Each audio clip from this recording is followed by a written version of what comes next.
Hello and welcome. My name is Dr. Nicole Holland Sims, and I will be offering some guidance regarding the quick pick topic, embedding equitable practices within tiered systems. I am a contributing educational consultant to PaTTAN's Multi-Tiered System of Supports, MTSS initiative, and welcome your presence today. The mission of the Pennsylvania Training and Technical Assistance Network is to support the efforts and initiatives of the Bureau of Special Education and to build the capacity of local educational agencies to serve students who receive special education services. Our goal for each child is to ensure individualized education program, IEP teams, begin with the general education setting with the use of supplementary aids and services before considering a more restrictive environment. Pennsylvania's multi-tiered system of support is a standards-aligned comprehensive school improvement framework for enhancing both academic and behavioral health outcomes for all students. Pennsylvania's MTSS model represents an integrated system, meaning that cross-disciplinary teams use a problem-solving process to facilitate shared ownership for achieving academic and behavioral health goals, using a continuum of evidence-based practices and reliable and valid data sources. As indicated, the academic side of MTSS, standards-aligned, high-quality core literacy, math, and STEM instruction is delivered within the context of culturally responsive practices, positive behavioral supports, and family and community engagement. There are key components that form the foundation of PA's MTSS framework. If a well-articulated, well-designed, tiered system is in place, schools should realize efficient, effective, and sustainable outcomes.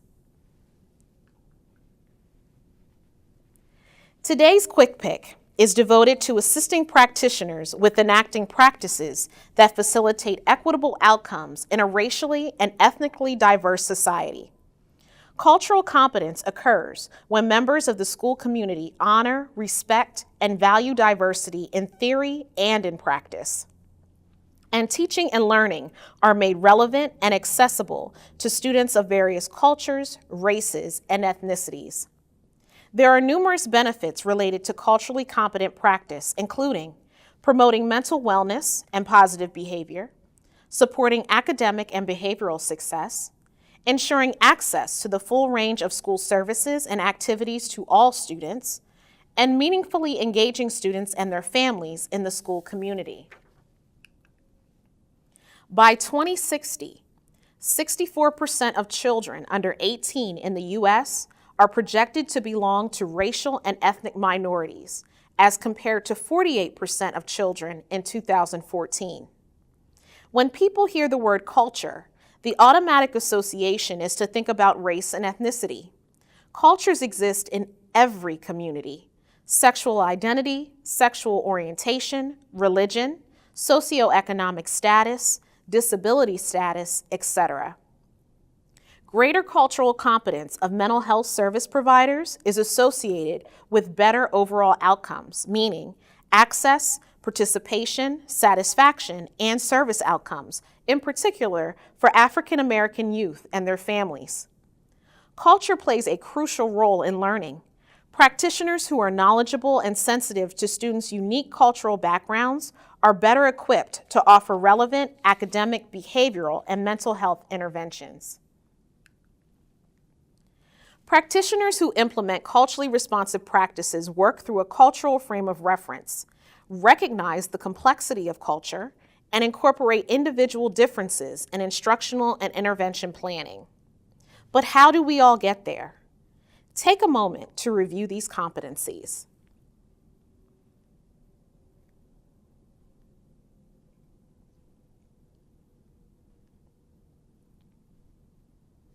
The goal of cultivating these competencies is called multicultural intentionality, an approach we each can use to help us move individually and collectively in this direction.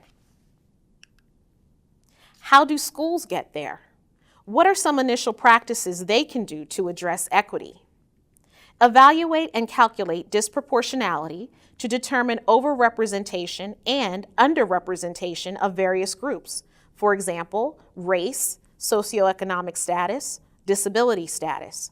With regards to, for example, access to AP courses or disciplinary outcomes, suspensions or expulsions.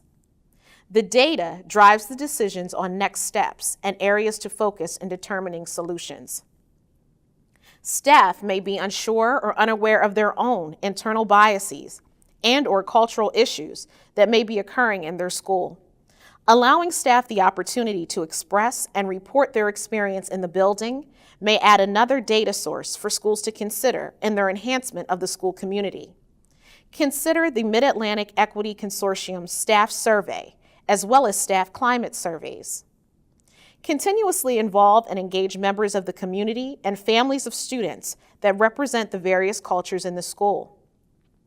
These cultural brokers may serve as a liaison in determining effective practice with particular groups of students and increase awareness about those, quote unquote, below the surface and their cultural nuances.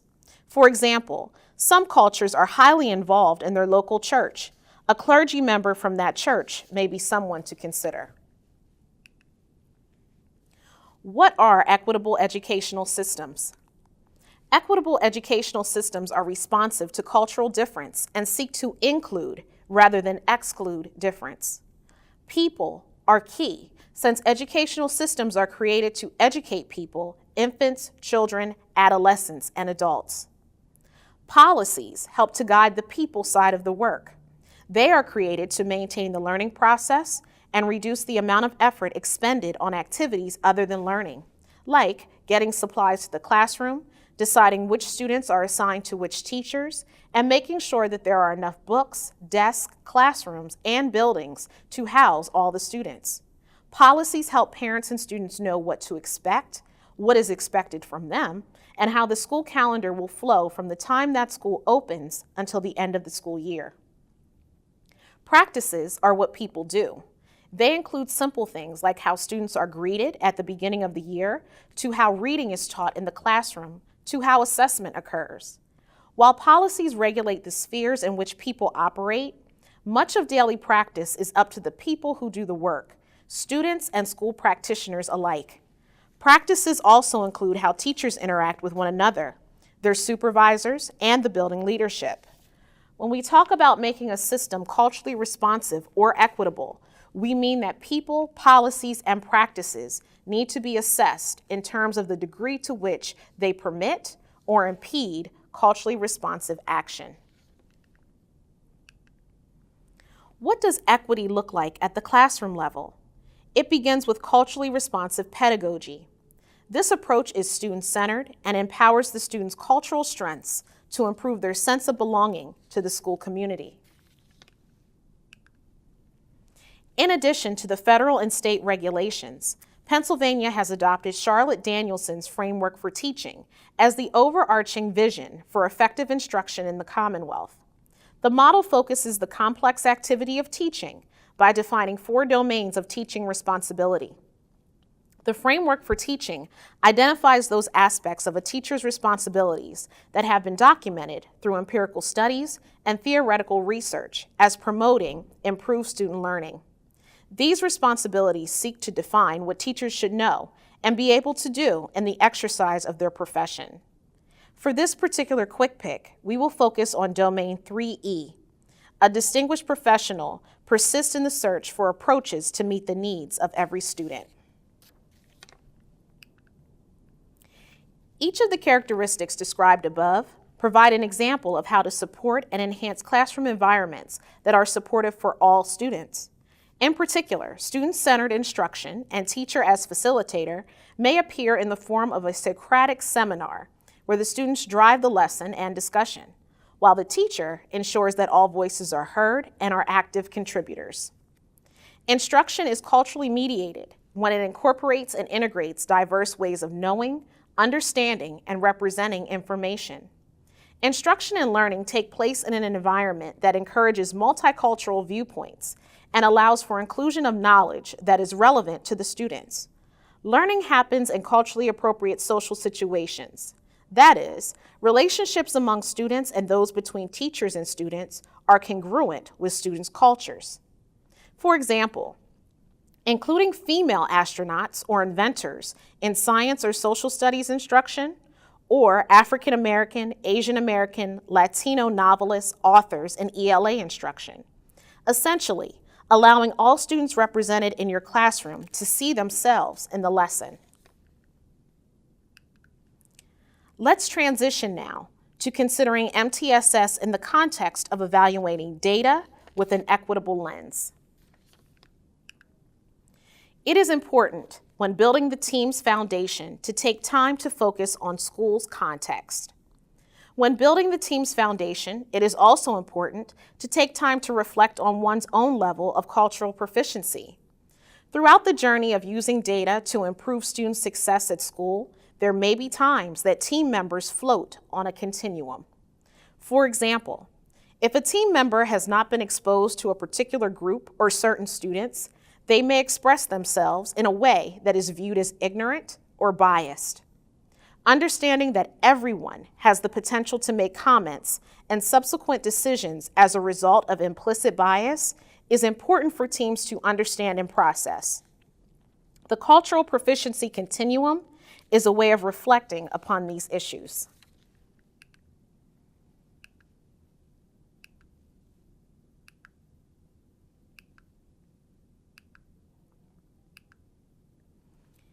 Each of us ebb and flow on the cultural proficiency continuum, depending upon our exposure, understanding, and past experience with certain groups of people. For example, race, ethnicity, sexual orientation, disability status, etc. Cultural destructiveness is at the bottom of the continuum, and an example may be someone saying, "Please, you cannot act black at this school." In the center of the continuum is cultural blindness, where someone may say they don't see color. Although this is often a well-intended statement, it does not acknowledge the background or cultural identities that make the person who they are. At the very top of the continuum is cultural proficiency, which, to repeat, is never where anyone stays in all situations. An example of proficiency would be the willingness to challenge biased thinking or actions, and also being a champion for equity. MTSS data team members each fall on various levels of the cultural proficiency continuum when reviewing and analyzing data. At this time, consider being in a data meeting and having upward spiral conversations where the discussions are engaged in reflection, valuing the diversity in the building, managing dynamics constructively, and institutionalizing cultural knowledge. Take a moment and think of a time you experienced an upward spiral conversation either at work or in public.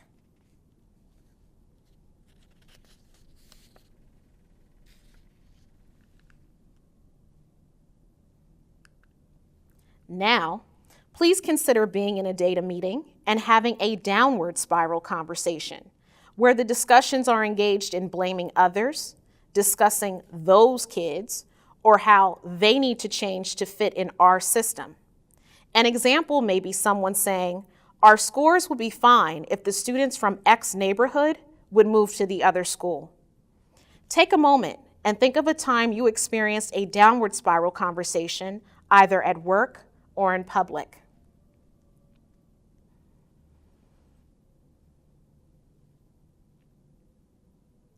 Reflect upon how you might change the direction of these conversations the next time you are in a meeting or speaking with a colleague. Let's transition now to more specifics, keeping in mind the role that student voice plays within an equitable tiered system of support. Though youth are at the center of all school reform efforts, including multi-tiered systems of support, they are seldom treated as partners in these efforts. Without youth, school reform efforts are limited to adults' understanding of what constitutes equity. Mitra and Gross, in 2009, developed a framework that centralizes student voice within culturally responsive school reform practices. As the pyramid ascends, student civic engagement congruently develops alongside skill sets that correspond with active leadership. The foundational tier, being heard, is acknowledgement by practitioners that youth have unique and important perspectives. Student voice then has the capacity to push adult conversations and understandings beyond comfortable and palatable zones. The next tier of student voice involves collaborating with adults, whereby students and staff work together to improve school outcomes through action. The final and smallest tier, building capacity for leadership, is where students are provided with opportunities to develop the capacities needed to take action as leaders in their schools, communities, and society at large. To summarize, these principles are also foundational to the embedding of culturally responsive practices. Youth have unique and valuable perspectives and capacities. Adult-centered notions of equity may perpetuate equity gaps. Equitable opportunity is needed for youth to develop leadership capacity. Let's take a moment to assess where you might be embedding culturally responsive practices via student voice. Do students have opportunities to discuss how they experience school through school grade or class-wide initiatives? Do students have regular opportunities to engage in facilitated discussions where they can express various viewpoints, even if those are counter to dominant perspectives? Does this happen school-wide or just in certain classrooms, or maybe even just in a select content area? Let's look at a couple more. Do students have a system for providing feedback to school leaders regarding school issues, suggestions, and desires? Do students have multiple means of expressing their perspectives regarding school issues, for example, through essays, art, dialogue, technology, etc.? There are three main practices that practitioners should work to implement uniformly across all grade levels and classrooms within a school. Many schools who are just getting started will charge their MTSS core teams with getting this process started. The core team is often responsible for monitoring school improvement efforts and needs and outcomes across the building, to include culturally responsive practices and professional learning associated with various implementation priorities. Specifically, core teams will begin to spread the message that every person has a cultural and racial identity. All staff must respond actively and positively to changing social, economic, and cultural patterns. Behavioral standards are tied to the dominant culture, and behavioral interventions that are culturally responsive are ultimately more effective. Cultural mismatches must be examined before selecting a behavioral intervention because they can lead to inappropriate behavior. Finally, family involvement is crucial for success. Core teams might begin by engaging the larger faculty in discussion using some of these broader guiding questions. Number one, what is the student's culture in relation to education, interactions, and school? Number two, what are the historic experiences, implications of the student's culture? Number three, what are the cultural characteristics of our students that are strengths in the educational environment? Number four, what have you determined to be motivating and reinforcing to students? And number five, what are the parents' or caretakers' view on the student's behavior of concern?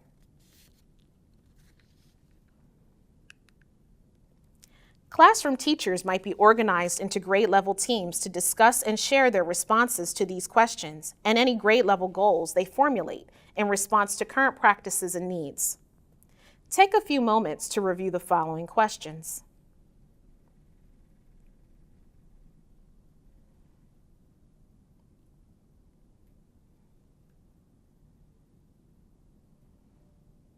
Consider if current methods of instruction are aligned with the cultural strengths of students, if behavioral expectations are clear, or if the classroom is based on collaboration and cooperation rather than competition. Next, I will describe some examples of how to incorporate equitable practices in specific Tier 1 subject areas: literacy, mathematics, science, and technology/engineering. Here are some examples of culturally responsive practices in specific subject areas. With responsive academic vocabulary, students come to school with some knowledge. Responsive vocabulary instruction acknowledges that students have a comprehensive conceptual knowledge base rooted in their culture, community, and life experiences that can be used to build academic vocabulary. It offers an opportunity to expand on what the research says about quality vocabulary instruction by adding 3 enhancements: leveling words, focus on leveraging strategies, and using a variety of activities and assessments. Responsive academic language allows for positive ways that educators can help students build and bridge to the language of school to negate the deficit view of non-standard language. Such terms as fix it, correct it, speak correctly, or say it like you make sense are examples of deficit terminology. These terms must be replaced with translate, put another way, switch, say in school language or academic language. Instruction has to be the first place to consider whether the student has the skill set to switch. Effective writing strategies can include interviews, character profiles, question circle, and others. In mathematics, culturally responsive classrooms may allow students to choose topics for inquiry and consider how their mathematical analyses affect change in their community. For example, relocating food sources such as grocery stores that are not in their neighborhood. Additional examples are also provided that relate to the student's lived experience and connecting their mathematical learning to real-life application.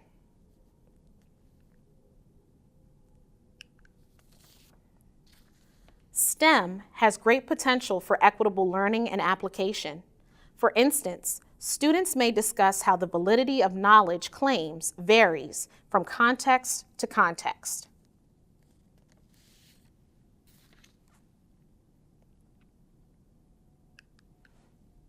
An equitable classroom showcasing technology and engineering may allow for students to discuss and describe organizing labor, time, and food for a family-run food stand, or engineering design practices in various communities. Adults in the community may serve as effective partners by introducing students to traditional ways of designing solutions to local problems. This process may help support students use new or traditional tools and approaches to develop solutions to similar problems they face in their community. While there is no wrong or right list of data sources to analyze as a measure of equitable health and climate at Tier 1, schools often look at trends in 3 areas: course performance, behavior, and attendance. It is recommended that schools disaggregate performance to see if there is overrepresentation in any one of these areas by race, disability status, and/or socioeconomic status. The use of an early warning system helps schools consolidate academic, behavior, and attendance data relative to student risk and need. If you do not have an early warning system, these other sources of data may be combined and analyzed as an alternate way to assess the health of your Tier 1 practices.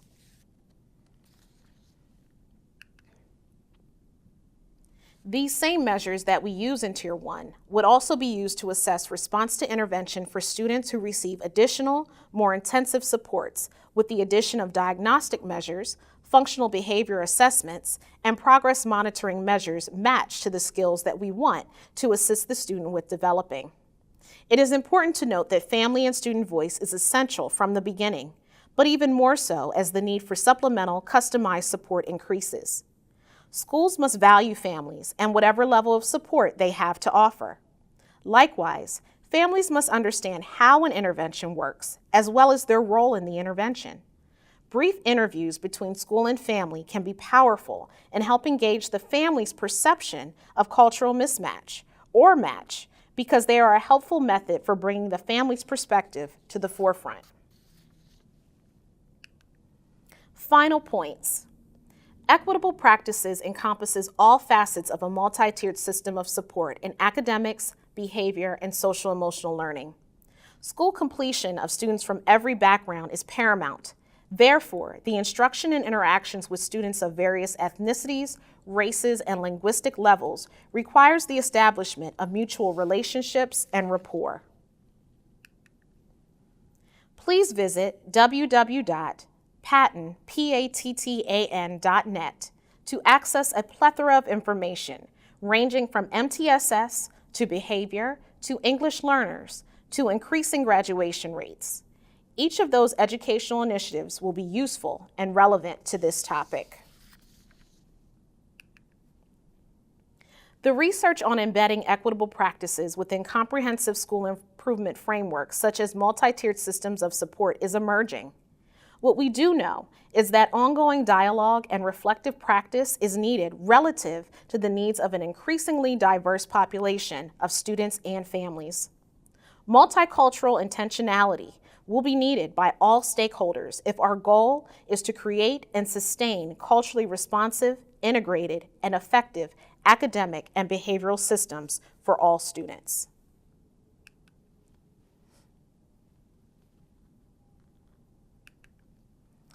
I'd like to thank you for joining me for this quick pick around equitable practices in a multi-tiered system of support. Please feel free to email me at nhollins-sims@pattan.net with any questions. Thank you.